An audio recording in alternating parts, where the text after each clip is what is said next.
பள்ளி கல்லூரி வளாகங்களில் இந்த கஞ்சா உள்ளிட்ட போதைப் பொருட்கள் வருகிறது. டன் கணக்கில் கஞ்சா பறிமுதல். கஞ்சாவை தாண்டி பல விதவிதமான போதைப் பொருட்களின் நடமாட்டம் திராவிட முன்னேற்ற கழகத்தின் ஆட்சியில் அதிகரிச்சிருச்சு. போதை தலைக்கு ஏறிடுச்சுன்னா எந்த தவறையும் செய்வான் அப்படிங்கிறதுக்கு உதாரணம் தாயை வெட்டி கொள்வது, தந்தையை வெட்டி கொள்வது, இந்த பாலியல் பலாத்கார ஈடுபடுவது, இந்த மதுவும் கஞ்சாவும் கொகைன் உள்ளிட்ட பொருட்கள் போற போது பள்ளி கல்லூரிகளில் படிக்கிற மாணவன் இந்த போதைக்கு அடிமையாகிறது, குடிக்கிறது, கஞ்சா போடுறத கெத்துன்னு பேச ஆரம்பிச்சிட்டாங்க. பெண் குழந்தைகள் எடுத்துக்கிட்டாங்க. அப்ப சமுதாயத்தில் இளைஞர்களை சீரழிக்கக்கூடிய இந்த போதை பழக்கம் சும்மா அந்த ஸ்டாம்ப் மாதிரி வச்சு நாங்கள் நெக்கிக்குவாங்க. டியூப் இருக்குல்ல, சைக்கிள் டியூப்ல விட்டுறதுக்கான ஒரு இது, அதில் ஏதோ ஒரு போதை இருக்குன்னு சொல்லிட்டு அதை பயன்படுத்து 8 வயது 10 வயது மாணவர்கள் இருந்து 18-20 வயது இளைஞர்கள் இந்த போதை பழக்கத்துக்கு அடிமையானவருடைய விளைவு தான் இது. ஒவ்வொரு குற்ற செயலில் ஈடுபடுவதற்கும் அரசியல் பின்னணி இருக்கிறது. அந்த அரசியல் ஆட்சியாளர்களின் பின்னணி என்று வருகிற பொழுது நடவடிக்கை எடுக்க தயங்குகிறார்கள். அது ஏன் அப்படி சார்? திமுக ஆட்சிக்கு வந்தாலுமே வந்துட்டு ஒப்பனா சொல்லணும் அப்படின்னா கொஞ்சம் அராஜகம் இருக்கும் அப்படின்றாங்களே, அது என்ன காரணமா இருக்கும்? போலீஸ் எல்லாம் கொஞ்சம் லிபரலா இருப்பாங்களா? அடிக்கடி சொல்லுவேன், திமுக ஆட்சியில் காவல்துறையினுடைய கைகள் கட்டப்பட்டு விட்டது அப்படின்னு தான். இன்னைக்கும் கூட நாம எதிர்கட்சியாக இருக்கிற அதிமுக மற்ற கட்சிகளை விடவும் பொது உடைமை கட்சி நிறைய பேசுறாங்கல்ல, விசிகாவே பேசுறாங்கல்ல, மற்றவங்க மேல எடுக்கிற நடவடிக்கையை விடவும் எங்க மேல தீவிரம் காட்டுறாங்க. ஆட்சியாளர்கள் தவறு செய்தால் நடவடிக்கை எடுக்கவில்லை. அதற்குரிய முதலமைச்சர் மு.க. ஸ்டாலின் காவல்துறைக்கு சுதந்திரமான ஒரு செயலை கொடுத்துட்டு கட்டுப்படுத்த வேண்டும், இரும்பு கரம் கொண்டு கட்டுப்படுத்த வேண்டும். தவறு செய்தவன் நிரூபிக்கப்பட்டோட்டால் அவனுக்கான கடுமையான தண்டனை, அவனை காப்பாற்றுவதற்கான அந்த செயலில் ஒருபோதும் யாரும் அரசியல்வாதிகளோ அதிகாரிகளோ காவல்துறையினரோ ஈடுபடக்கூடாது. தவறு செய்தவனுக்கு தண்டனை, கடும் தண்டனைன்னா அவனுக்கு அந்த பயம் வரும்.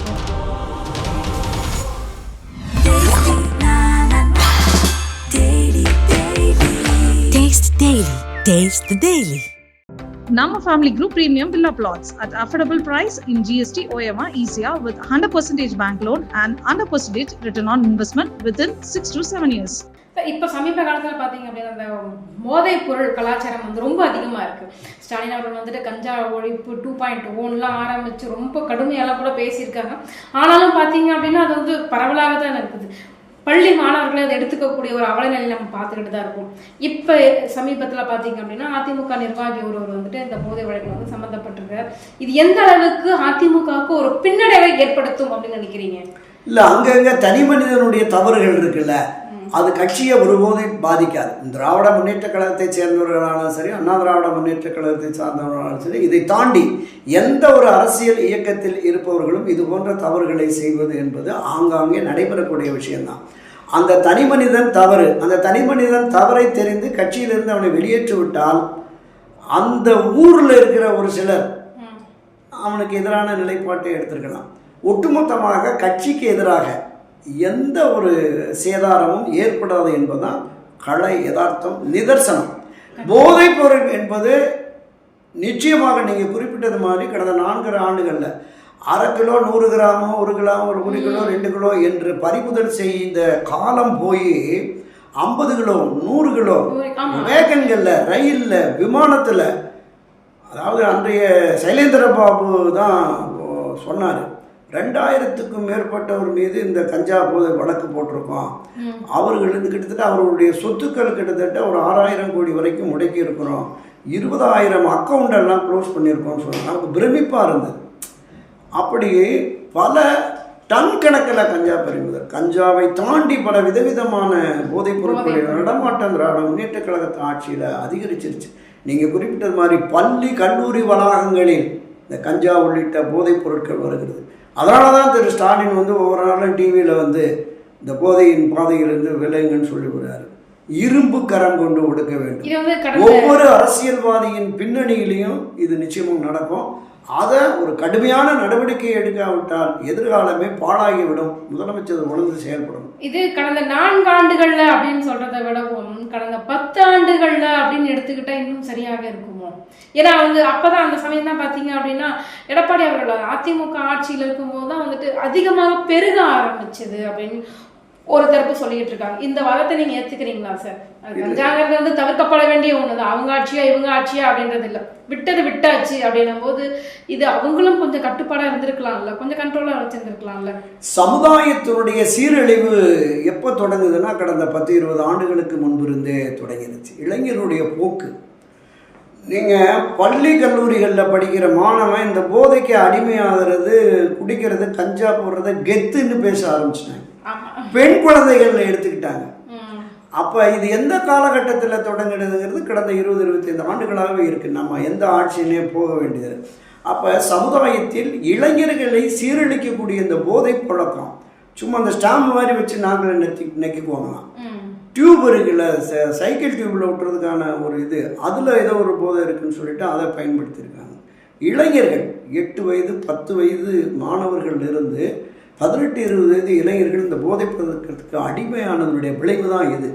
எனவே தொடக்க முதலே இதை கட்டுப்படுத்தியிருக்கணும். அதிமுக ஆட்சியோ திமுக ஆட்சியோ அதை நம்ம வேறுபடுத்தியே பார்க்க தேவையில்லை.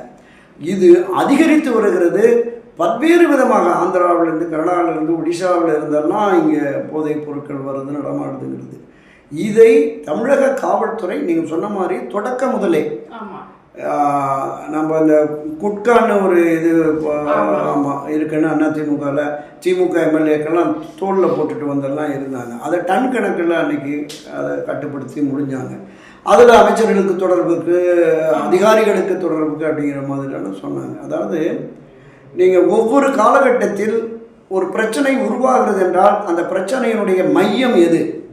இந்த நோய் நாடி, நோய் முதல் நாடி, அது தனிப்பு நான் வாய் நாடி வாய்ப்பை செய்யுங்கிற மாதிரி தொடக்கத்திலேயே அதை கட்டுப்படுத்துறதுக்கு அரசும் காவல்துறையும் நடவடிக்கை எடுத்திருந்த இந்த நிலை இப்போ வந்திருக்காரு தான் என்னோட. நீங்கள் வந்து ரொம்ப வருஷமாக ஃபீல்டில் இருக்கீங்க, நீங்கள் நிறைய விஷயங்களை பார்த்துருக்கீங்க, அனுபவம் வாய்ந்தவர். நீங்கள் அப்பத்துலேருந்து இப்போ வரைக்கும் ஐயோ முன்னமே பரவாயில்ல போலீங்க, இப்போ இந்த அளவுக்கு சட்டம் ஒழுங்கு இருக்கா, இல்லை சூப்பராக இருக்கா அப்படின்னு நினைக்கிறீங்களோ? தமிழகத்தினுடைய சட்டம் ஒழுங்கு எப்படி இருக்குன்னு நினைக்கிறீங்க? ஏன்னா இது அடுத்த கொஸ்டின் நான் வரணும், அதுக்காக தான் கேட்குறேன். இல்லை, ஒவ்வொரு காலகட்டத்திலும் இப்போ சமீப காலமாக ஒவ்வொரு நாளுமே நம்ம செய்தித்தாள்களையும் தொலைக்காட்சிகளும் பார்க்குற போது நிச்சயமாக மற்ற காலங்களை விட அப்பவும் நடந்திருக்கு. இந்தியா சுதந்திரம் பெற்ற காலத்திலிருந்து சட்ட ஒழுங்கு பிரச்சனைகள் அப்பப்போ தகராறு, அடிதடி, போக்குவரத்து நடந்திருக்கு. இந்த ரேஷியோ பார்க்குற போது இப்போ நாம் பார்க்குற ஒவ்வொரு நாளுமே சட்டம் ஒழுங்கு ஒரு மோசமான நிலையில் இருக்கிறது. காவல்துறையில் இருக்கிறவங்களுக்கு பாதுகாப்பற்ற நிலை அப்படிங்கிற மாதிரியெல்லாம் எப்போவுமே இருந்ததில்லை. பெண் காவலர்கள், சீருடையில் இருந்த காவலர்களை சீண்டுகிறார்கள், பாலியல் தொல்லை தருகிறார்கள். ஒரு டிஎஸ்பி, ஒரு பெண் உயர் அதிகாரி, அவங்கள முடிய பிடிச்சி எடுத்து பண்ணுறான். காவல்துறையினரை அடிக்கிறான். ஒரு அமைச்சருடைய உதவியாளர் திருநெல்வேலியில் பொது வெளியில் தாக்குறான். போலீஸ்க்கே பாதுகாப்பு இல்லை, பாதுகாப்பற்ற ஒரு நிலை. இது திராவிட முன்னேற்ற கழகம் ஆட்சி அமைந்தவுடனே இந்த சமூக விரோதிகள், ரவுடிகளினுடைய ஆதிக்கம் அதிகரித்து போய்விட்டது அப்படிங்கிறத நம்ம பார்க்கிறோம். என்னன்னா ஒவ்வொரு குற்ற செயலில் ஈடுபடுவதற்கும் அரசியல் பின்னணி இருக்கிறது. அந்த அரசியல் ஆட்சியாளர்களின் பின்னணி என்று வருகிற பொழுது நடவடிக்கை எடுக்க தயங்குகிறார்கள். நீங்கள் ஆட்சிக்கு வந்த ஒரு வார காலத்தில் ஒரு சம்பவம் நீங்கள் கேள்விப்பட்டிருப்பீங்க. பிராட்வேயில் ஒன்வேல போன ஒரு ஆட்டோ மேனை உமன் கான்ஸ்டபிள் தடுத்து அவன் வாதிடுறான். இப்போவே ஃபோன் பண்ணிட்டா மந்திரி இங்கே வந்துடுவார் அப்படி சொல்கிறான். இல்லை, நான் கேள்விப்பட்டிருக்கேன். சொன்னீங்கல்ல திமுக ஆட்சிக்கு வந்துச்சு அப்படின்னாலுமே எப்போ கொஞ்சம் சட்டம் ஒழுங்கு அப்படிதான் இப்படிதான் இருக்கும் அப்படின்ற மாதிரி. அது ஏன் அப்படி சார்? திமுக ஆட்சிக்கு வந்தாலுமே வந்துட்டு ஒப்பனா சொல்லணும் அப்படின்னா கொஞ்சம் அராஜகம் இருக்கும் அப்படின்றாங்களே, அது என்ன காரணமாக இருக்கும்? போலீஸ் எல்லாம் கொஞ்சம் லிபரலாக இருப்பாங்களா? நான் வெளிப்படையாகவே பேசுகிறேன். மரியாதைக்குரிய புரட்சித் தலைவர் எம்ஜிஆர் காலத்திலும் சரி, செல்வி ஜெயலலிதா காலத்திலும் சரி, நீதித்துறையில், நிர்வாகத்துறையில், காவல்துறையின் மீது தலையிடே கூடாது, கட்சிக்காரன் தலையிடக்கூடாது அப்படின்னு சொல்லுவாங்க. அதை உறுதியாக கடைபிடித்தார்கள். பல சந்தர்ப்பங்களில் ஒரு மாவட்ட செயலாளர், ஒரு அமைச்சர் கூட கட்சிக்காரன் கொஞ்சம் பார்த்து செய்யுங்க அப்படிங்கிற மாதிரி பேசுவாங்க. எப்போ? அதிமுக ஆட்சியில். ஆனால் திராவிட முன்னேற்ற கழக ஆட்சியில் ஒரு வட்ட செயலாளர் போய் இன்ஸ்பெக்டர் முன்னாடி சேரை இழுத்து போட்டு, என்ன இன்ஸ்பெக்டர் பசங்க 2 பேரையும் பிடிச்சிட்டு வந்தாங்களா நம்ம ஆளுங்க, நான் கண் கூட பார்த்ததுப்பா R1 மாம்பழம் ஸ்டேஷனில். இந்த அணுகுமுறை இருக்குல்ல, அது தொடக்க முதலே மரியாதைக்குரிய மறைந்த முன்னாள் முதலமைச்சர் கலைஞர் கருணாநிதி காலத்திலிருந்தே திராவிட முன்னேற்ற கழகத்தில் ஒரு மிகப்பெரிய ஒரு உதாரணம் சொல்கிறேன். அந்த காலகட்டத்தில் மதுரை முத்துன்னு மாவட்ட செயலாளர், அன்பில் தர்மையும் திருச்சி மாவட்ட செயலாளர், சேலத்தில் வீரபாண்டி ஆறுமுகம்னு ஒரு மாவட்ட செயலாளர், பெரியசாமின்னு தூத்துக்குடியில், அவங்கெல்லாம் வந்து மிகப்பெரிய தாதாக்கள். அவங்கள ஏற்று பண்ண முடியாது. ஒரு கலெக்டர்கிட்ட போய் ஆர்கியூ பண்ணிருக்காரு மதுரை முத்தண்ணன். அப்படின்னா என்ன டிஸ்ட்ரிக்ட் செக்ரட்டரினா என்ன, நீ பெரிய யோனா அப்படின்னு, டிஸ்ட்ரிக்ட் செக்ரட்டரினா ஈக்குவல் டு கலெக்டரியா? இது நடந்திருக்கு. அந்த அணுகுமுறை இருக்குல்ல, திராவிட முன்னேற்ற கழகத்தினுடைய அணுகுமுறை என்பது இது மாதிரி தான் இருக்கும். ஸோ அவர்கள் பாதுகாப்பில் அவங்களுக்காக கொடி கட்டுறவங்க, அவங்க கூட்டம் சேர்க்குற ஆட்கள் ஏதாவது தவறு பண்ணிட்டாங்கன்னா அவங்களுக்காக நிற்கிறாங்க. அது சமூக விரோத செயலாக இருக்கிற பொழுது நிச்சயமாக கட்சியினரும் அதை கட்டுப்படுத்தணும், காவல்துறையினரும் பாரபட்சம் இல்லாமல் நடவடிக்கை எடுக்கணும். அடிக்கடி சொல்லுவேன், திமுக ஆட்சியில் காவல்துறையினுடைய கைகள் கட்டப்பட்டு விட்டது அப்படின்னு தான். இன்றைக்கும் கூட நாம் எதிர்கட்சியாக இருக்கிற அதிமுக மற்ற கட்சிகளை விடவும் பொது உடைமை கட்சியினரே பேசுகிறாங்கல்ல, விசிகாவே பேசுகிறாங்கல்ல, மற்றவங்க மேலே எடுக்கிற நடவடிக்கையை விடவும் எங்கள் மேலே தீவிரம் காட்டுறாங்க. ஆட்சியாளர்கள் தவறு செய்தால் நடவடிக்கை எடுக்கவில்லை, அவங்க நடு ரோட்டில் கொடியை வச்சுருக்கான், விட்டுட்டு விசிகா கொடியை வெட்டுறான் அப்படின்னு போகிறாங்கல்ல. இப்போ இது எல்லாமே அந்த பார்வை என்பது திமுக ஆட்சியில் இது போன்ற செயல்கள் என்பது சட்டவிரோத சமூக விரோத செயல்கள் என்பது அதிகரிக்கிறது. அங்கே இருந்திருக்கும் 10%. அதுதான் இப்போ நாம் எப்படி பார்க்கணும், குணம் நாடி குற்றமும் நாடி அவற்றுள் மிகை நாடி மிக்க குழல். இங்கே மிகை அதிகமாக இருக்கிறது, தவறுகளின் மிகை அதிகமாக இருக்கிறது என்பதுதான் யதார்த்த நிலை. இதில் பார்த்தீங்க அப்படின்னா இப்போ சொல்லிட்டே வரும்போது பெண்களுக்கு கூட நிறைய இடங்கள்ல பாதுகாப்பு இல்லை, வெளியில் போனால் தான் பாதுகாப்பு இல்லைன்னு பார்த்தா கல்லூரிகளுக்குள்ளேயே பார்த்தீங்க அப்படின்னா அண்ணா யூனிவர்சிட்டி ஆகட்டும், இப்போ சமீபத்தில் IIT ஆகட்டும், பார்த்தீங்கன்னா பெண்களுக்கு எதிரான பாலியல் சீண்டல்களும் வந்துட்டு அதிகமாக தான் இருக்குது. தமிழக மக்கள் வந்து என்ன அப்பான்னு கூப்பிடுறது எனக்கு பெருமையாக இருக்கு அப்படின்னு ஒரு பக்கம் அவர் மாறுதட்டி கொண்டாலும் பாருங்கப்பா பெண்களோட நிலைமை எப்படி இருக்கு அப்படின்ற மாதிரி தான் இருக்கு. இந்த மாதிரி அடுத்தடுத்து வரக்கூடிய அந்த பாலியல் புகார்கள் எல்லாம் நீங்க கேள்விப்படும் போது உங்களுக்கு எப்படி இருக்குங்க சார்? நீங்க இல்ல இதுக்கு எல்லாமே அடிப்படை காரணம் போதை தான். போதைதான். நீங்க மதுவை அகற்றிய தீர வேண்டும், இந்த மதுவிலக்கை நாங்கள் அமல்படுத்திய தீர்வோம் அப்படின்னு தானே மரியாதைக்குரிய திரு ஸ்டாலின் அவர்கள் முதலமைச்சர் பொறுப்பேற்க போது சொன்னார். திரு எடப்பாடி பழனிசாமி தலைவரான ஆட்சி அதிகாரத்தில் இருந்த போது அவங்க வீட்டில் கொடி பிடிச்சு நின்னாங்க. அப்போ கொரோனா காலங்கள் பார்த்தோம். இளம் விதவைகள் அதிகமாகி விட்டார்கள் குடிச்சிட்டு அப்படின்னு யார் பேசுனது? மரியாதைக்குரிய கனிமொழி மேடம் பேசினாங்க. உதயநிதி உட்பட எல்லோருமே சொன்னாங்க. திமுகவினர் தான் அதிகமாக சாராய ஆலைகள் நடத்துகிறாங்க, இந்த மது ஆலைகளை நடத்துகிறார்கள் என்று குற்றச்சாட்டு வந்த பொழுது நாங்கள் ஆட்சிக்கு வந்த அடுத்த நிமிடமே அந்த மதுவிலக்குக்கு ஒழிச்சு, மதுவிலக்கு ஒழிகிற போது தன்னால் எல்லாரும் திமுகவினர் போயிடுவாங்கன்னு மரியாதைக்குரிய கனிமொழி அம்மா அவங்களும் சொன்னாங்க. அப்போ இப்போ என்ன நிலைமைன்னா 2021 அதிமுக ஆட்சி போகிற போது 34,000 கோடி மதுவிலக்கு வருமா, இப்போ 50,000 கோடிக்கு டார்கெட் நிர்ணயிச்சு 48,000 கோடி அளவுக்கு வந்துடுச்சு. தாராளமான மது புழக்கம், பஸ்ஸில் ரோட்டில் எங்கே போனாலும். நீங்கள் இந்த கலாச்சாரம் எப்படி போயிடுச்சுன்னா, ஒரு சின்ன பையனை உட்கார வச்சு பாட்டிலில் ஊற்றி கொடுக்குறாங்க. படிக்கிற யூனிஃபார்மோட பொண்ணுங்க வந்து மரத்தடியில் உட்காந்து பீர் பாட்டில் வச்சு குடிச்சிக்கிட்டு இருக்காங்க.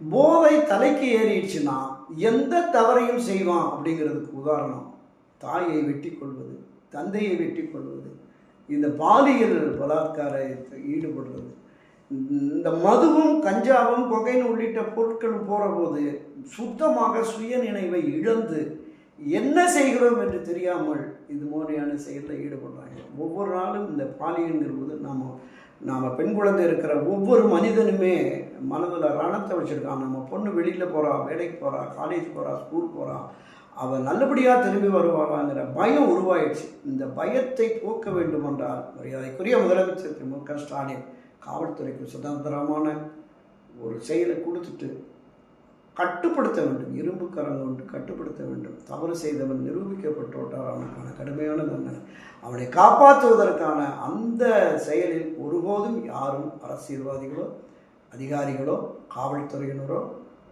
ஈடுபடக்கூடாது என்பதுதான். தவறு செய்தவனுக்கு தண்டனை, கடும் தண்டனைனா அவனுக்கு அந்த பயம் வரும். இதில் பார்த்தீங்க அப்படின்னா சமீபத்தில் ஐஐடியோடைய தலைவர் பேசியிருக்கார் காமகோட்டி அவர்கள். கோமியம் குடிப்பது வந்துட்டு உடலுக்கு ரொம்ப நல்லது, பாக்டீரியாக்களை வந்து அழித்துரும். எங்கள் அப்பா கூட உடம்பு சரியில்லாமல் போச்சு, நான் கோமியம் குடிக்க வச்சேன் சரியாயிடுச்சு. படித்த அறிவார்ந்தவர்களே இந்த மாதிரி எல்லாம் பேசுவது சரின்னு நினைக்கிறீங்களா? உங்கள் பார்வையில் நீங்கள் எப்படி பார்க்குறீங்க? இல்லை, இந்த நாட்டினுடைய பிரதமராக இருந்த மொரார்ஜி தேசாய், சரண் சிங் இந்த கருத்தை சொல்லியிருக்காங்க. மொரார்ஜி தேசாய் தினமும் காலையில் என் சிறுநீரை நான் அருந்துவேன், இவ்வளோ காலம் நான் வாழ்கிறதுக்கு அதுதான். நீங்கள் பழைய வரலாறை எடுத்து பாருங்க, சொல்லியிருக்காங்க. சிலருடைய பார்வை எனக்கு தெரிந்து 1965-66 காலகட்டத்தில் ஒரு மருத்துவர் வந்து ஒரு சிகிச்சைக்காக அவர் வர்ற பொழுது அந்த சிகிச்சை அளிக்கக்கூடிய பெண்ணினுடைய அந்த பையனுடைய சிறுநீரை வாங்கி அவங்க கொடுத்துருக்கிறார். இதில் எதிர்ப்பு சக்தி அதிகமாக இருக்குது அப்படிங்கிற மாதிரி அவர்கள் பார்வை தான் அது. இப்போ தனக்கான சுய அனுபவத்தை வைத்து காமகோட்டி பேசியிருக்கிறார். பொது வெளிகளில் இது ஒரு சிறுநீர் என்பது கழிவு தானே. அப்போ ஒரு கழிவு பொருளில் வந்து நம்ம பயன்படுத்தக்கூடாதுங்கிறது 100% எல்லோருக்குமே ஏற்புடையதாகும். ஆனால் இதில் மருத்துவ குணம் இருக்கிறது என்று நீங்கள் இந்த மந்திரங்கள் இதுகள் செய்கிற போது பார்ப்பாங்கல்ல, பால், தயிர், கோமியம், பஞ்சகாவியம். அந்த கோமியம் என்பது பசுவனுடைய சிறுநீர் தான். அதில் இந்த பசுவின் சிறுநீரில் மருத்துவ குணம் இருக்கிறது என்பதை ஆய்வுபூர்வமாக செஞ்சு சில சாமியார்கள்லாம் டப்பாவில் அடிச்செல்லாம் வித்துக்கிட்டு இருக்காங்க. அப்போ அதை ஏற்கக்கூடியவர்கள் ஏற்கலாம், இதை வேண்டாம் என்று அதை முற்றும் முழுவதுமாக தவிர்க்க வேண்டும் என்று விரும்புகிறவர்கள் தவிர்த்து விடலாம். சரி, நம்ம வந்து கோமாதா பசுவை வந்து தெய்வமாக வணங்குறோம், எல்லாமே ஓகே. பட் வந்துட்டு ஒரு வியாதியே சரியாகுது அப்படின்ற மாதிரியான ஒரு மூட நம்பிக்கையை வளர்க்குற மாதிரி தானே சார் இதை ஒரு சில கட்சிகளும் வந்து அங்கீகரிப்பது என்பது அந்த கட்சியை பார்த்தா ஒரு கேலிக்கூத்து மாதிரி தானே நடக்குது. இல்லை, அதாவது குறிப்பாக பாரதிய ஜனதா கட்சியில் அங்கே வகிக்கிற சிலர் இந்த மாதிரியான விஷயங்களை சொல்கிறாங்க. RSS, சங் பரிவார அமைப்புகள் சொல்கிறாங்க. காலங்காலமாக இந்த உலகம் தோன்றிய காலம் தொட்டே பசுவை வழிபடுவது, அந்த பசுவனுடைய கோவியத்தை இந்த மாதிரியான விஷயங்களுக்கு பயன்படுத்துவது என்பது நடைபெற்று வருகிறது. இது கட்டாயப்படுத்தலை, எங்கேயுமே யாருமே இதை நீங்கள் பண்ணணும் அப்படின்னு கட்டாயப்படுத்தலை. எனக்கு ஏற்பட்ட ஒரு அனுபவத்தின் விளைவாக இதை நான் சொல்கிறேன். எனக்கு தெரிந்த மருத்துவர்கள் இந்த விஞ்ஞானபூர்வமாக இதில் மருத்துவ குணம் இருக்குது என்று தெரிவித்ததால் தான் நானும் என் குடும்பத்தினரும் அப்பாவும் பயன்படுத்துகிறேன்னு காமகோட்டி சொல்கிறார். இந்த விஷயத்தை நம்ம பார்த்துருக்கோம். வட மாநிலங்களில் இதை பக்குவப்படுத்தி மருந்தாகவும் பயன்படுத்துவதாக நமக்கு தகவல்கள் வருது. ஊபியில், பீகாரில் மாதிரியெல்லாம் இங்கே இருக்குது. தமிழ்நாட்டில் அது நிச்சயமாக அது யாரும் இல்லை. நான் தொடக்கத்தில் சொன்னேன்ல, இந்த நாட்டுடைய பிரதமராக இருந்தவர்களே அவங்களுடைய சிறுநீர் பசுவின் சிறுநீர் இல்லை. அப்போ ஏதோ ஒரு நம்பிக்கையின் அடிப்படையில் அவங்க அதை பண்ணியிருக்கிறாங்க.